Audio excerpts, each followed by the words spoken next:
الحمد للہ رب العالمین والصلاة والسلام علی سید الانبیاء وخاتم النبیین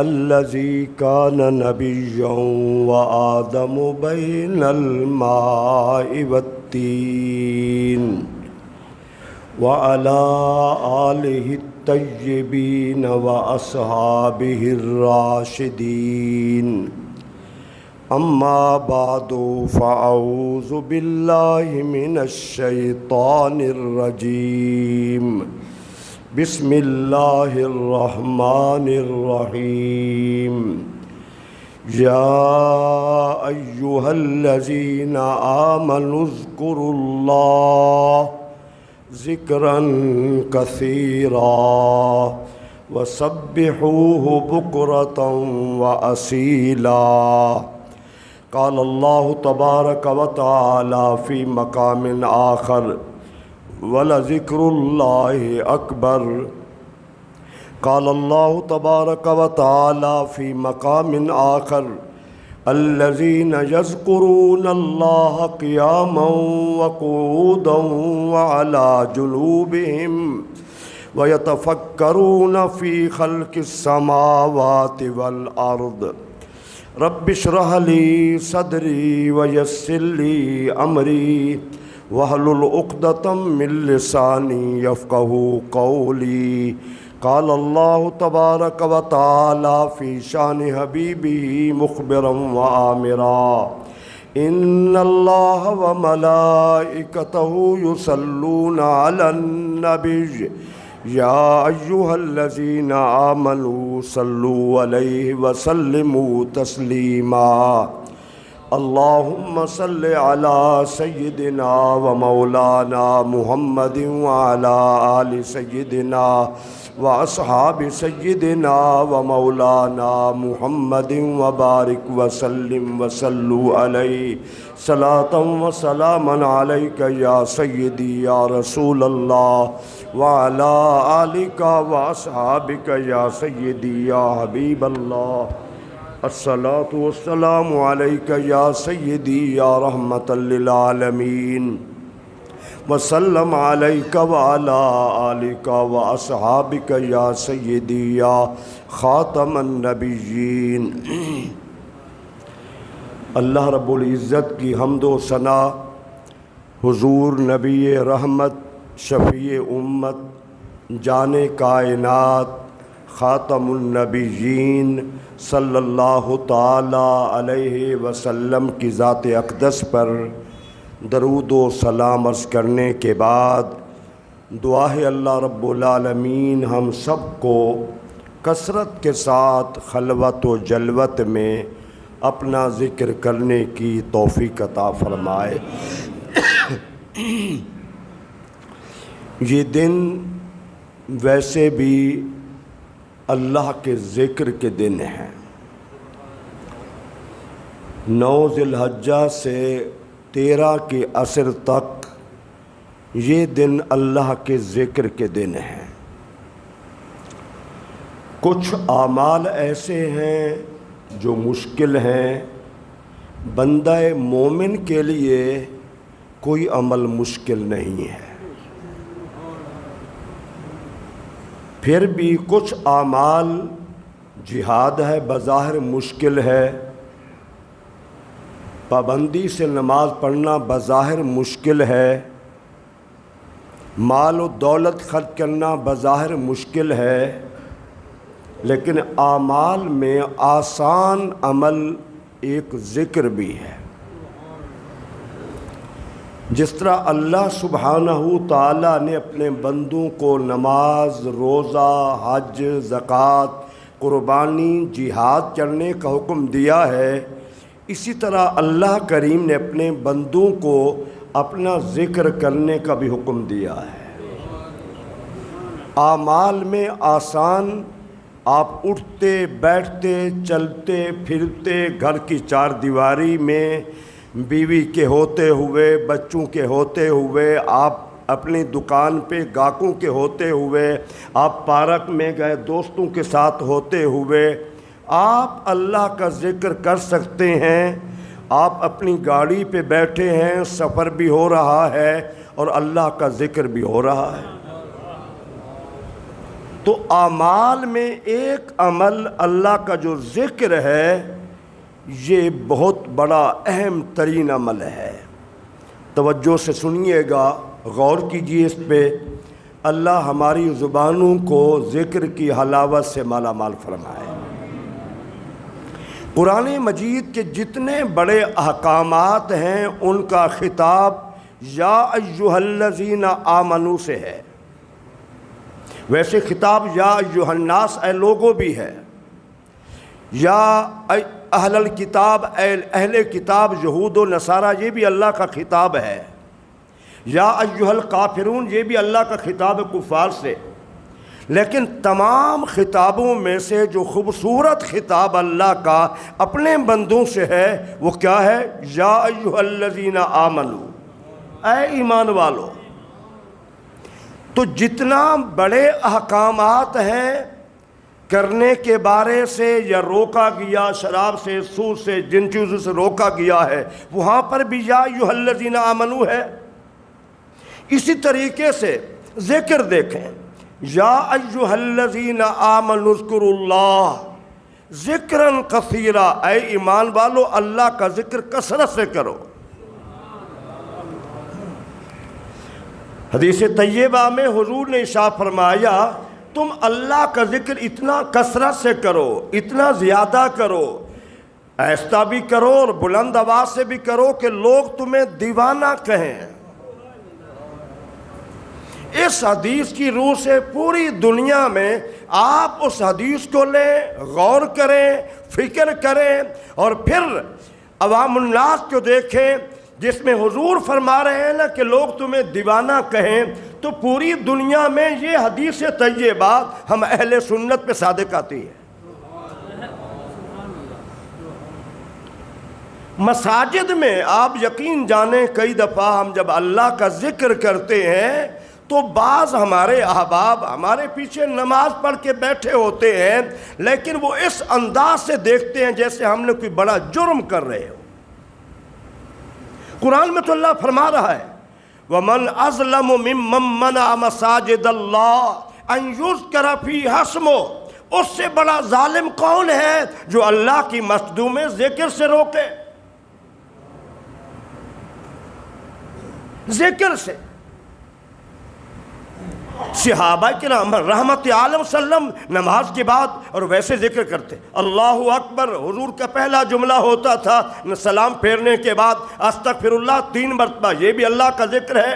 لا الہ الا اللہ الملک الحق المبین یہ بھی ذکر ہے۔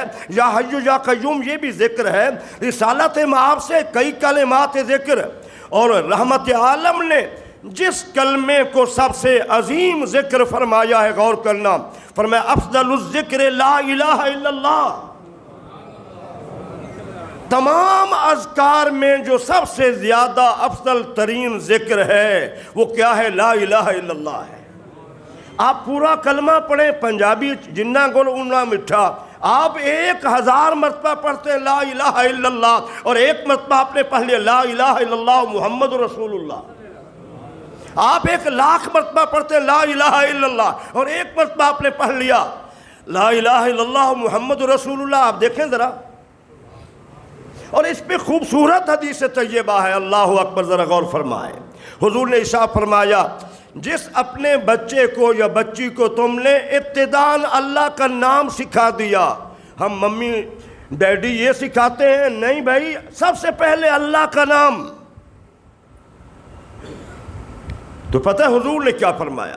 میرا ایمان بڑا تازہ ہوتا ہے۔ حضور فرماتے ہیں اس بچے کی عمر اگر 1000 برس بھی ہو جائے، جس کو تم نے شروع میں ابھی اس نے بولنا شروع کیا تھا اور تم نے اس کی زبان پہ اللہ کا نام جاری کروا دیا، حضور فرماتے 1000 برس بھی عمر ہو جائے، اس کی موت سے بے خبر ہو جاؤ، اس کی موت جب بھی آئے گی تو ایمان پہ موت آئے گی۔ اور یاد رکھنا دنیا میں ایک بندہ 10 ارب چھوڑ کے جا رہا ہے، اور ایک بندہ دنیا سے جاتے ہوئے پڑھ رہا ہے لا الہ الا اللہ محمد رسول اللہ۔ وہ 10 ارب یا 10 کھرب کی کوئی حیثیت نہیں ہے۔ یہ جو کلمہ پڑھ لیا ہے نا، یہ اس دنیا سے اپنا ایمان سلامت لے کے جا رہا ہے، یہ پوری کائنات کو لے کے جا رہا ہے۔ من کان فی آخر کلامہ لا الہ الا اللہ دخل الجنہ، حضور فرماتے ہیں جس بندے کے دنیا سے جاتے ہوئے آخری کلمہ زبان پہ یہی آ گیا لا الہ الا اللہ، حضور فرماتے ہیں اللہ کی جنت میں یہ بندہ یقیناً داخل ہوگا۔ اور یہ ذکر ذرا آپ غور فرمائیں، میں کئی مرتبہ حدیث بیان کر چکا ہوں۔ حضرت موسیٰ علیہ السلام نے اللہ کے حضور عرض کی یا اللہ مجھے کوئی ذکر بتا، تو اللہ کریم نے فرمایا کلیم تم لا الہ الا اللہ پڑھا کرو۔ ذرا غور کرنا کتنا بڑی عظمت والی حدیث ہے۔ عرض کی یا اللہ یہ تو تیرے سارے بندے پڑھتے ہیں،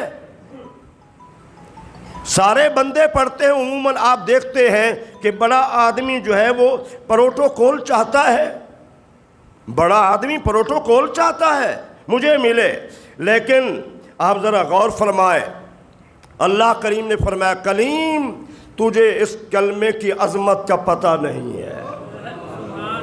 او بھائی میری کیا حیثیت ہے، آپ کی کیا حیثیت ہے، ہمارا عقل فہم و فراست دانائی یہ کہاں کام کرتے ہیں۔ اللہ اپنے نبی سے فرما رہا ہے کلیم تجھے اس کلمے لا الہ الا اللہ کی عظمت کا پتہ نہیں ہے کہ اس کی کیا عظمتیں ہیں۔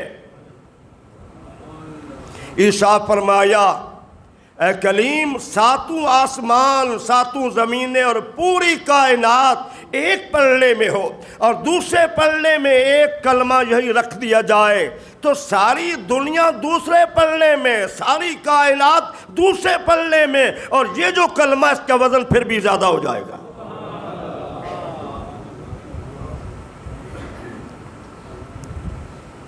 پتہ ہے رسالت مآب نے صحابہ کرام کو یہ نوید دے رکھی تھی۔ حضور نے صحابہ سے فرمایا نئے مسلمان ہونے والوں کے لیے، ایک بندہ مسلمان ہوا، عرض کی حضور میری تو ساری زندگی شرک میں، کفر میں، خطاؤں میں نے کوئی گناہ زندگی کا ایسا نہیں چھوڑا نہ ہو، میں نے شرک کیے، سارے گناہ کیے ہیں، اگر میں آپ پہ ایمان لاؤں کلمہ پڑھوں تو مجھے کیا ملے گا؟ حضور نے فرمایا تیری ساری زندگی کے گناہ لا الہ الا اللہ پڑھنے سے ختم ہو جائے گا۔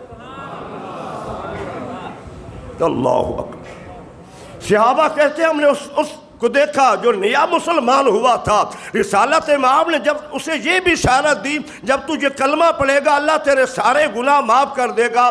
اب کہتے ہیں صحابہ کہتے ہیں اس کا چہرہ کھل اٹھا اور پڑھنے لگا اللہ اکبر، اتنا زندگی کی خطائیں میرے ایک کلمہ پڑھنے سے اللہ نے معاف کر دی ہے۔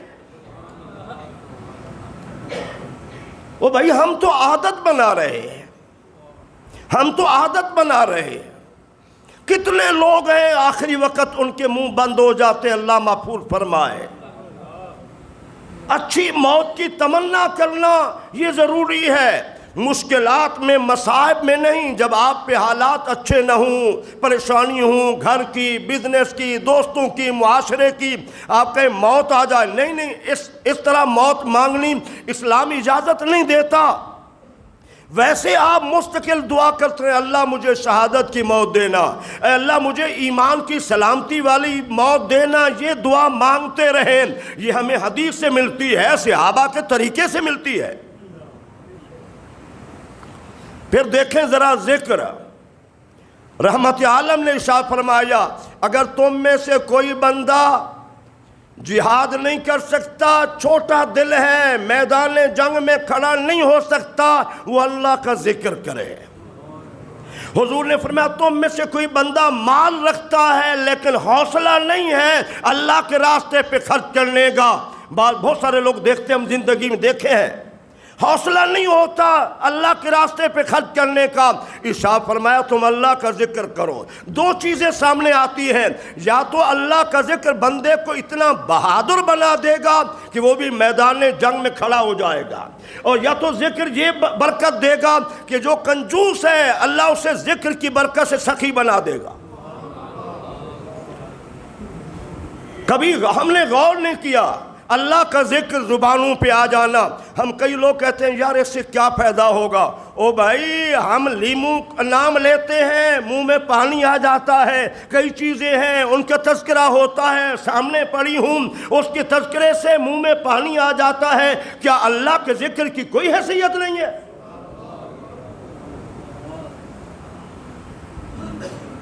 کیا اللہ کے نام کی کوئی حیثیت نہیں ہے؟ اس کی بنائی ہوئی نعمتوں کے اثرات ہمارے منہ میں آ جاتے ہیں. کیا اللہ کے نام کی منہ میں کوئی حیثیت پیدا نہیں ہوگی؟ زبان کو پاکیزگی ملتی ہے, دل کو سکون ملتا ہے. اور قرآن نے خوبصورت انداز میں فرمایا الا بذکر اللہ تطمئن القلوب. سن لو, اللہ کے ذکر سے دلوں کو اطمینان ملتا ہے. آپ اربوں پتی لوگوں کو دیکھیں, دولت ضرور ہے, ملیں ضرور ہیں, پہلے ضرور ہے, سکون نہیں ہے, رات کو گولی کھا کے سوتے ہیں. آپ کبھی قریب بیٹھ کے پوچھیں تو صحیح, آپ تو کہتے ہوں گے بڑے مزے سے زندگی گزار رہا ہے, اربوں کا مالک ہے, یہ صدر ہے, یہ وزیر اعظم ہے, یہ فلاں صاحب ہے, بڑے مزے سے زندگی ہے, پروٹوکول ہے. نہیں نہیں بھائی, سب سے بڑی دولت منصب نہیں ہے, دولت نہیں ہے, سب سے بڑی دولت سکون قلبی ہے. اور سکون قلبی جس چیز سے ملتا ہے, یاد رکھیں قرآن نے فیصلہ کر دیا ہے تمہاری بات غلط, میری بات غلط ہو سکتی ہے. اللہ خود فرما رہا ہے الا بذکر اللہ تطمئن القلوب. او بھائی ہمارا 1000 کا نوٹ گم ہو جائے پارک میں, گلی میں, ہم سارا دن ڈھونڈتے رہیں گھر میں, کیا مل جائے گا؟ بھئی پڑا تو ہے پارک میں, پڑا تو ہے گلی میں, آپ گھر میں سارا دن ڈھونڈتے رہیں, آپ کو نہیں مل سکتا. ہم سکون ڈھونڈتے ہیں منصب میں, دولت میں, بڑی گاڑی میں, بڑی کوٹھی میں, بڑے بینک بیلنس میں. اللہ کی قسم نہیں ہے سکون. سکون اگر ہے تو اللہ کے ذکر میں. مجھے آپ بتا دیں دنیا کا فلاں بڑا آدمی ہے, اربوں پتی ہے, اسے سکون ہے؟ نہیں ہے سکون. قرآن کا جو وعدہ ہے, اللہ جو فرما رہا ہے, اور ذکر ایسا عمل ہے, ایسا عمل ہے. کچھ باتیں اللہ کریم نے فرمائی ہیں بندوں سے, ان میں ایک بات یہ بھی ہے فَاذْكُرُونِي أَذْكُرْكُمْ. تم میرا ذکر کرو, تم مجھے یاد کرو, میں تمہیں یاد کروں گا. ٹھیک ہے نا؟ آپ جب اللہ کا ذکر شروع کرتے ہیں, آپ کو یقین ہونا چاہیے کہ عرش الہی کا رب آپ کا تذکرہ کر رہا ہے. قرآن غلط نہیں ہو سکتا, قرآن واضح فرما رہا ہے فَاذْكُرُونِي أَذْكُرْكُمْ. تم مجھے یاد کرو, میں تمہیں یاد کروں گا. جب آپ اللہ کا ذکر زمین پہ کر رہے ہیں, آپ کو یقین ہونا چاہیے میرا رب بھی مجھے یاد کر رہا ہے. دوسری بات اجیب دعوت الداع اذا دعان. میرے بندے مجھ سے مانگ, تیری دعا کو میں قبول کروں گا. آج بڑا پرفتن دور ہے, بھائی دعا کی کیا ضرورت ہے, نہ مانگو. لوگ نماز کے بعد دوڑ رہے ہیں, جنازے کے بعد دوڑ رہے ہیں, فوت ہو گیا, باپ ماں فوت ہو گئی, دوڑ رہے ہیں. علامہ قاری صدیق صاحب یہاں بیٹھے ہوئے, میرسی میں ایک ان کی عزیزہ تھی, میرا وہاں بیان تھا, یہ میرے ساتھ تھے. ان کے بیٹے اس دن گھر سے چلے گئے. علامہ صاحب مسجد میں بیٹھے ہوئے ہیں, میرسی کا واقعہ سنا رہا ہوں. تو بیٹے دوڑ گئے, آج تو بڑے غلط کام ہونے ہیں, دعائیں ہونی ہیں.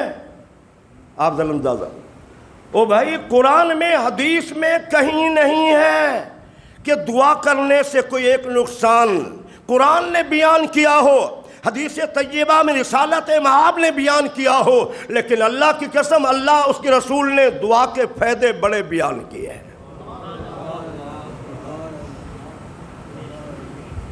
دعا کے فائدے اللہ اس کے رسول نے بڑے بیان کیے ہیں.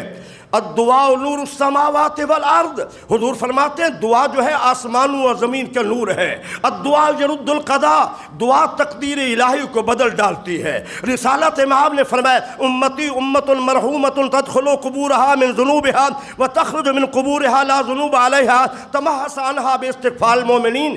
اس کے فضل سے میں حدیثیں پڑھتا چلا جاؤں, دعا کے حوالے سے کتنا حدیثیں میں آپ کو سنا سکتا ہوں اس کے فضل سے. فرمایا میری امت امت مرحومہ ہے, قابل رحم امت ہے. قبروں میں داخل ہوں گے تو بڑے بڑے گناہ ان کے ساتھ ہوں گے, جو توبہ کے بغیر مسلمان مرتے ہیں گناہ بھی ساتھ ہوتے ہیں۔ حضور نے فرمایا لیکن جب قبروں سے اٹھیں گے وَتَخْرُجُ مِنْ قُبُورِهَا لَا ذُنُوبَ عَلَيْهَا، ان پر کوئی گناہ نہیں ہوگا۔ دنیا دار العمل ہے، قبر دار الجزا ہے، حشر دار الجزا ہے۔ قبر میں نماز نہیں ہے، روزہ نہیں ہے، حج نہیں ہے، کوئی عمل نہیں ہے۔ پھر کیا ہوا؟ یہ بندہ قبر میں اپنے پاپ ساتھ لے کے گیا، گناہ ساتھ لے کے گیا، اور قبر سے اٹھے گا تو کوئی گناہ نہیں ہے۔ ساری دنیا سوچتی رہتی، میرے نبی نے پہلے فرما دیا تمحص عنہا باستغفار المومنین۔ وجہ کیا ہے؟ یہ مجرم تو قبر میں پاپ گناہ ساتھ لے گیا، اس کی وجہ یہ ہے اس کے پیچھے جو اس کے عزیز و اقارب مسلمان بخشش کی دعا کرتے رہے۔ فرمایا تم دعا مجھ سے کرو، میں تمہاری دعا قبول کروں گا۔ اور تیسری بات ذرا آپ اس پہ غور فرمائیں، فرمایا تم استغفار کرتے رہو، میں تمہارے گناہوں کو معاف کرتا رہوں گا۔ تم استغفار کرتے رہو، میں تمہیں عطا کرتا رہوں گا۔ سورہ نوح میں اللہ کے نبی نوح علیہ السلام نے فرما دیا اللہ تمہارے مال میں، اولاد میں، باغات میں، نہروں میں ساری برکتیں دے گا اگر تم استغفار کرو۔ آج استغفار چھوڑ گئے ہیں تو ذکر کی جانب میں آتا ہوں۔ ذکر کے جتنے کلمات ہیں، دیکھیں رسالت مآب صلی اللہ علیہ وسلم کی ذات اقدس، بدر کا میدان ہے، مشکل وقت ہے، 313 ہیں اور 1000 کے قریب کافر ہیں، دشمن پوری طاقت قوت کے ساتھ وسائل کے ساتھ میدان میں کھڑا ہے۔ ادھر گھوڑے دیکھیں، تلواریں دیکھیں، اونٹ دیکھیں، ہر چیز ہر اعتبار سے کمی ہے، لیکن سیدنا صدیق فرماتے ہیں سجدے میں جا کر حضور یا حی یا قیوم برحمت کا استغیث پڑھ رہے تھے۔ یا حی یا قیوم رسالت مآب۔ صحابہ کہتے ہیں جب بھی مشکل آتی حضور یہ کلمات پڑھتے، اسی 2 نمبر بابے کو دوڑے ہوئے ہیں لیکن اللہ کا ذکر نہیں کرنا۔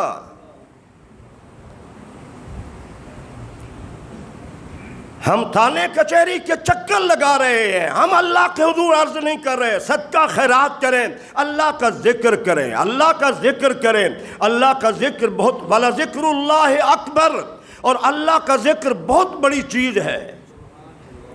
اللہ خود فرما رہا ہے، بھئی مولوی کی بات نہیں ہے، وَلَذِكْرُ اللَّهِ اکبر، اور اللہ کا ذکر بہت بڑی چیز ہے۔ دیکھیں یا حی یا قیوم برحمت کا استغیث کتنا بڑا عمل ہے، کتنا بڑا وظیفہ ہے، کتنا بڑا ذکر ہے۔ علماء نے لکھا ہے، مفسرین نے لکھا ہے باقاعدہ، حضرت سلیمان علیہ السلام یہ کرامت دیکھیں، آج کرامت کے اوپر بھی لوگ بڑی باتیں کرتے ہیں اور بڑے خرافات اور غلیظ کلمات استعمال کرتے ہیں۔ کرامات کا ثبوت بھی قرآن میں موجود ہے اور کرامات کے ثبوت بھی احادیث میں موجود ہے۔ ہم ہر نتھو پھتو خیرے کو نہیں مانتے، شریعت کے دشمن بابے کو نہیں مانتے۔ ایک بندے کی زندگی سنت کے مطابق عملی زندگی گزر رہی ہے، کرامات کا صدور ہو سکتا ہے، اس میں کوئی شک نہیں ہے۔ کثرت سے یا حی یا قیوم، ذرا آپ غور فرمائیں، اللہ کے نبی سلیمان علیہ السلام نے کہا کہ مجھے ملکہ بلقیس کا تخت چاہیے، تو قرآن میں ہے۔ جن نے کہا مجھے اجازت دیں تو آپ کی محفل ختم نہیں ہوگی، لمبی محفل ہوتی تھی، آپ کی محفل برخاست نہیں ہوگی کہ تخت پیش کر دوں گا۔ حضرت سلیمان کو اگر علم نہ ہوتا تو آپ کہتے ٹھیک ہے بڑی بات ہے، وہ تو اتنا سینکڑوں میل دور پڑا ہوا ہے اور پھر 7 کمروں کے اندر ہے، باہر 7 کمرے ہیں، تالے لگے ہوئے ہیں، ٹھیک ہے لا دو۔ کہا نہیں مجھے اس سے جلدی چاہیے۔ قرآن میں موجود ہے، کہا اس سے جلدی چاہیے۔ آپ کے وزیر جو صاحب علم تھا، حضرت مجھے اجازت دیجئے، عقل نہیں مانتی، ہم خرافات کیوں باتیں کرتے ہیں، ہم عقل استعمال کرتے ہیں۔ بابے کی کرامت تو ٹھیک ہے نہ مانے، قرآن بیان کر رہا ہے۔ کہا مجھے اجازت دیں، یہ جو آپ کی آنکھ جھپکتی ہے نا، پلکیں جھپکتی ہیں، اس جھپکنے سے پہلے تخت آپ کے سامنے موجود ہوگا۔ بھی قرآن کہہ رہا ہے، قرآن واضح فرما رہا ہے۔ کہا ٹھیک ہے، کہاں سینکڑوں میل دور 7 کمروں کے اندر بند، تخت سامنے پیش کر دیا، دیری نہیں لگی، آنکھ نہیں جھپکی، تخت آ گیا ہے۔ تو وہ بندہ کرتا کیا تھا؟ سوچنے کی بات ہے نا کہ وہ بندہ کرتا کیا تھا۔ وہ بندہ یا حی یا قیوم پڑھا کرتا تھا۔ اس ذکر کی برکت سے مستجاب الدعوات بن چکا تھا۔ ادھر اس نے کلمہ پڑھا، تخت سامنے آ گیا۔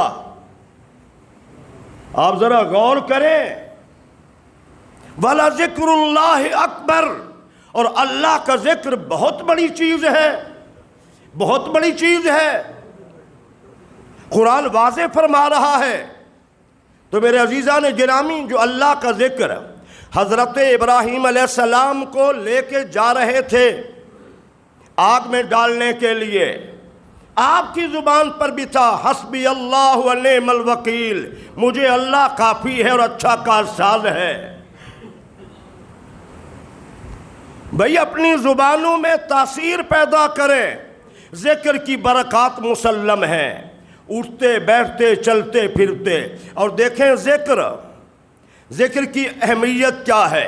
مسجد نبوی ہے، میں آپ کو ساری احادیث، ساری باتیں دلائل کے ساتھ، کوئی عام بات کتاب سے نہیں، صحابہ موجود ہیں، ایک بندے نے کہہ دیا اللہ اکبر کبیرہ والحمد للہ کثیرہ وسبحان اللہ بکرۃ واصیلا۔ میرے نبی نے یہ کلمات سن لیے۔ فرمایا کس نے کلمات پڑھے ہیں؟ عرض کی حضور میں نے پڑھے ہیں۔ فرمایا تو نے کلمات پڑھے ہیں اور میں نے دیکھا کہ اللہ کے آسمان کے دروازے کھل گئے۔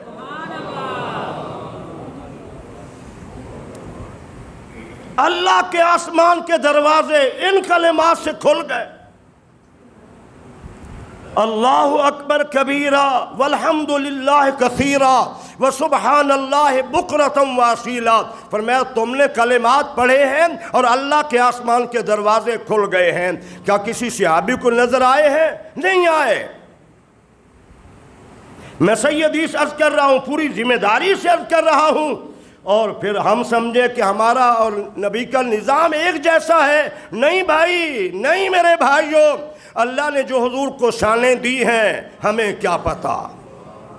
حضور نے تو صحابہ سے یہ فرما دیا تھا، بخاری شریف کی حدیث، لا اخفا رکوعکم ولا خشوعکم، میرے صحابہ جب تم میرے پیچھے نماز پڑھتے ہو، مجھے اللہ کی قسم ہے تمہارا یہ رکوع اور خشوع، رکوع ظاہر کر رہے ہو، خشوع دل کی کیفیت کو کہتے ہیں۔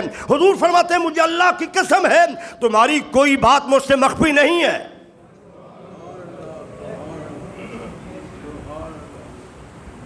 تمہاری کوئی بات مجھ سے مخفی نہیں ہے۔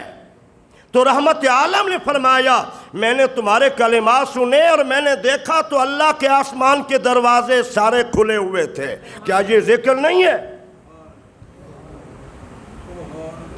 بھئی اللہ کا ذکر، حضرت زید قرآن مجید میں ایک صحابی کا نام ہے، نہ ابو بکر کا نام ہے، نہ عمر کا نام ہے، نہ عثمان غنی کا نام ہے، نہ علی کا نام ہے، کسی صحابی کا نام پورے قرآن مجید میں نہیں ہے۔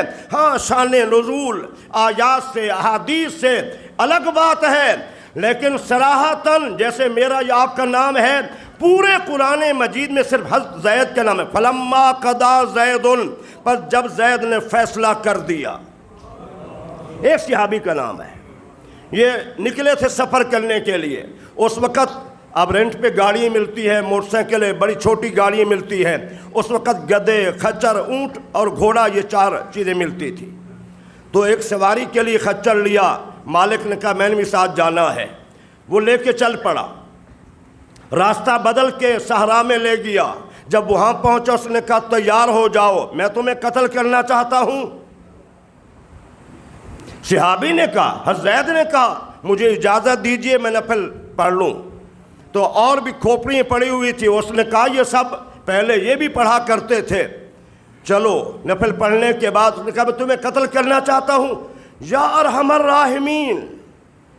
حضرت زید نے کہا ذکر کی برکت دیکھیے، آج ہمیں یقین نہیں ہوتا، بات تب بنے گی آپ 1000 سال سے ذکر کر رہے ہیں، جب تک آپ کو یقین نہیں ہے، روٹین نہیں ہے، تو آپ کے ذکر کی برکات آپ کو نصیب نہیں ہو سکتی۔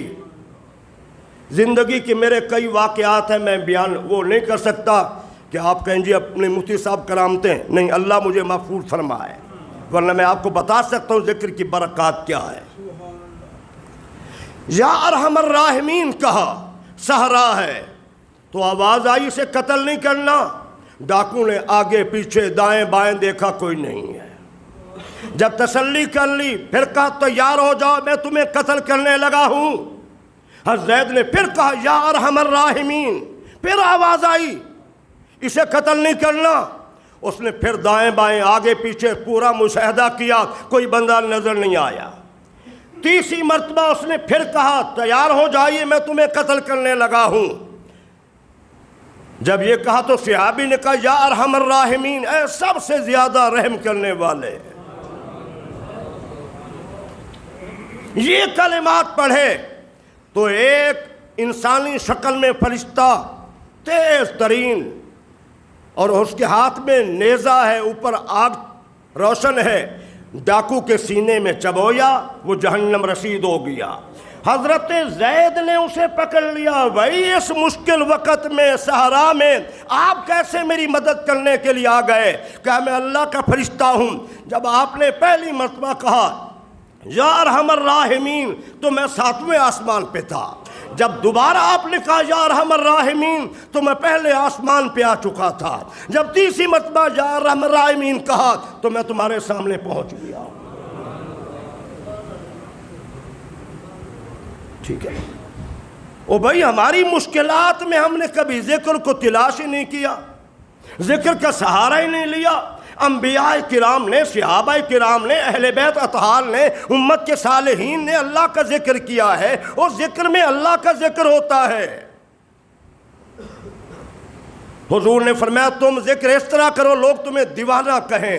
آج ہم نے ذکر بھی چھوڑ دیا ہے، شکر بھی چھوڑ دیا ہے، اور صبر بھی چھوڑ دیا ہے، استقامت بھی چھوڑ دی ہے۔ یہ چاروں چیزیں انبیاء کرام کی میراث ہیں، جائیداد ہیں۔ انبیاء ذاکر بھی تھے، انبیاء شاکر بھی تھے، انبیاء صابر بھی تھے۔ آج ہم ایک دوسرے پہ فتوے لگا رہے ہیں، بری نگاہوں سے دیکھتے ہیں۔ کئی مرتبہ میں نے دیکھا لوگ ایسے جیسے ہم کوئی بڑا جرم کر رہے ہوں۔ او بھائی مسجد اللہ نے بنائی اس لیے کہ اس میں اللہ کا ذکر ہو۔ کوئی آپ کو لاکھ روکے ٹوکے نہیں، اللہ کا ذکر کرو، گھر میں بھی کرو، بازار میں بھی کرو، دکان پر بیٹھ کے بھی کرو، روٹین بناؤ، روٹین بناؤ۔ چھوٹے چھوٹے اذکار موجود ہیں، دعا مانگنے سے پہلے حضور نے ارشاد فرمایا جو بندہ 10 مرتبہ سبحان اللہ، 10 مرتبہ الحمدللہ، 10 مرتبہ اللہ اکبر پڑھ کے دعا کرتا ہے، اللہ یقیناً قبول کرتا ہے۔ اللہ اکبر۔ تو عزیزان گرامی، ہم دنیا میں مست ہو گئے ہیں، اوپر سے عجیب لوگ ہیں، سوشل میڈیا سے ہم دین حاصل کر رہے ہیں۔ واہ، اسلام کے دشمن ہمیں، قادیانی نواز ہمیں درس دے رہے ہیں۔ عجیب صورتحال ہے، اداکارائیں 11 مہینے ناچتی ہیں، ڈانس کرتی ہیں، رمضان المبارک میں ہم ان سے سیکھتے ہیں۔ 11 مہینے لوگ کنجر بنے ہوتے ہیں، ان کو کوئی شرم و حیا نہیں ہوتا، لیکن رمضان المبارک میں ہمیں دین سکھا رہے ہوتے ہیں۔ ہم دین ان سے سیکھتے ہیں، ہمیں کیا پتا دین کیا ہے، ہمیں کیا پتا دین کیا ہے۔ تو میرے بھائیو، علماء سے دین سیکھو، اہل علم سے دین سیکھو، ہم ان سے دین سیکھ رہے ہیں۔ ہماری خواتین کے آئیڈیل وہی خواتین ہوتی ہیں جو 11 مہینے ڈانس اور گانے گاتی ہیں، وہ دین سکھا رہی ہوتی ہیں۔ نہیں میرے بھائیو، خدارا دین کو سمجھو، دین کو سمجھو، اور ذکر کو لازم اپناؤ، لازم اپناؤ۔ ذکر کی بڑی برکات ہیں۔ اللہ میرا آپ کا حامی ناصر ہو، آمین ثم